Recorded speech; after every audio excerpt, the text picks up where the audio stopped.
एक साधारण चपरासी जिसकी सैलरी थी सिर्फ 8,000 रुपए, लेकिन कुछ ही सालों में वो बन गया 1,200 करोड़ का मालिक। आखिर कैसे? क्या था इस आदमी का राज? ये कहानी है लालच, चालाकी और सिस्टम की सबसे बड़ी कमजोरी की। बिहार के एक छोटे से गांव में जन्म हुआ सूरजमल। घर में इतनी गरीबी थी कि 2 वक्त की रोटी भी मुश्किल से मिलती थी।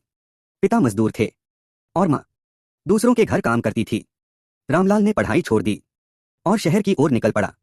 कई सालों की मेहनत के बाद उसे एक सरकारी दफ्तर में चपरासी की नौकरी मिल गई। छोटी नौकरी थी, लेकिन उसके लिए यही सब कुछ था। लेकिन यहीं से उसकी जिंदगी बदलने वाली थी। सूरजमल रोज देखता था, फाइलें बिना पैसे के आगे नहीं बढ़ती थीं। काम सिर्फ उन्हीं का होता था जो कुछ देते थे। धीरे धीरे उसने समझ लिया, यहां ईमानदारी नहीं, जुगाड़ चलता है।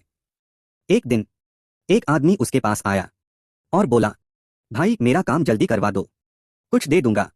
सूरजमल ने पहली बार 500 रुपए लिए और यही 500 रुपए उसकी जिंदगी का सबसे बड़ा मोड़ बन गए। अब लोग सीधे अधिकारियों के पास नहीं, सूरजमल के पास आने लगे। वह जानता था किसे कितना पैसा देना है, कौन सा काम कैसे करवाना है। धीरे धीरे एक चपरासी पूरे सिस्टम को चलाने लगा। फिर उसकी मुलाकात हुई विक्रम से और यहीं से शुरू हुआ असली खेल। फर्जी कंपनियां बनाई गईं, नकली टेंडर पास हुए और सरकारी पैसा सीधा उनके खातों में जाने लगा। कुछ ही सालों में सूरजमल करोड़पति बन चुका था। महंगी गाड़ियां, बड़े बड़े बंगले, विदेश यात्राएं। लेकिन बाहर से वो अब भी एक साधारण चपरासी ही दिखता था। 10 साल के अंदर रामलाल बन चुका था 1,200 करोड़ रुपए का मालिक। लेकिन हर खेल का एक अंत होता है। एक छोटी सी सूचना सब कुछ बदल देती है। सुबह 5 बजे उसके घर पर छापा पड़ा। नोटों के ढेर, सोने के गहने, फर्जी कागज, सब सामने आ गया। जिसके पास 1,200 करोड़ थे, आज उसके पास कुछ भी नहीं था। संपत्ति जब्त, बैंक अकाउंट सील और सूरजमल जेल की सलाखों के पीछे।